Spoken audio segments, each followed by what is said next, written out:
Hello guys, welcome to today's Topic TV. Maging alerto po tayo sa lahat ng may tindahan dyan. Kung meron man tayong CCTV, kailangang meron nakamonitor man lang para nababantayan natin ang lahat ng ating mga customer. Dahil hindi natin alam na ninanakawan na pala tayo, kagaya na lamang ng dalawang ito na suki na umano ng kanilang tindahan at ngayon lang nila ito nahuli dahil sa nakilala at namukha na sila ng may-ari at mga tauhan nito base sa mga nakaraang kuha ng CCTV ng kanilang pagnanakaw.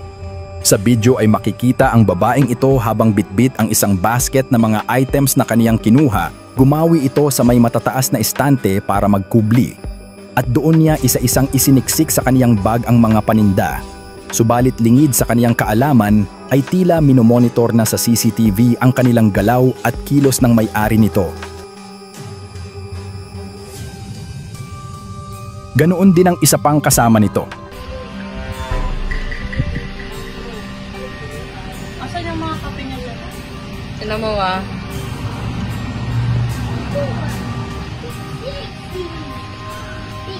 Nakabukas niya yung bag dito, no? Ay, kumuha siya. Ayun yun, dami na. Ayun na oh.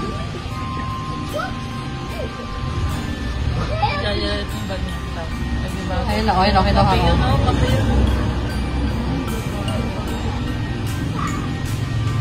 Sa side doon, hindi na makikita. Dinagnan niya man na ngayon eh. Oh, ayun Wala oh. kang lahat. Plastic. Ibinigay muna nito ang kaniyang bag sa kasama niyang babae para mauna na sanang lumabas. Subalit dahil nakatimbre na ang dalawa ay agad silang naharang ng may-ari sa counter pa lang. Ayon sa may-ari, mga kape, hotdog at feminine wash, umano ang nakuha sa kanila na nagkakahalagang 3,000 piso. Sa una ay itinatanggi pa umano nila ang paratang dahil sa iba raw nila ito binili. Subalit nang i-review sa CCTV ay doon nga nakumpirmang doon nga nila talaga kinuha ang mga items. Ang dahilan ng mga suspect ay dahil umano sa kahirapan kaya't nagawa nila ito na pag-alaman pang magkapatid pala ang dalawa. Ayun po doon sa statement po nila, sa hirap ng buhay po, ayun nagawa po nila yung ganun po. Hindi na nagsampa ng kaso ang may-ari nito, bagkus ay ipinamigay na lang nila sa dalawa ang mga panindang nakuha sa kanila. Napatawad na rin umano ng may-ari ang dalawa, subalit sa kondisyong hindi na sila maaring magawi at pumasok pa doon.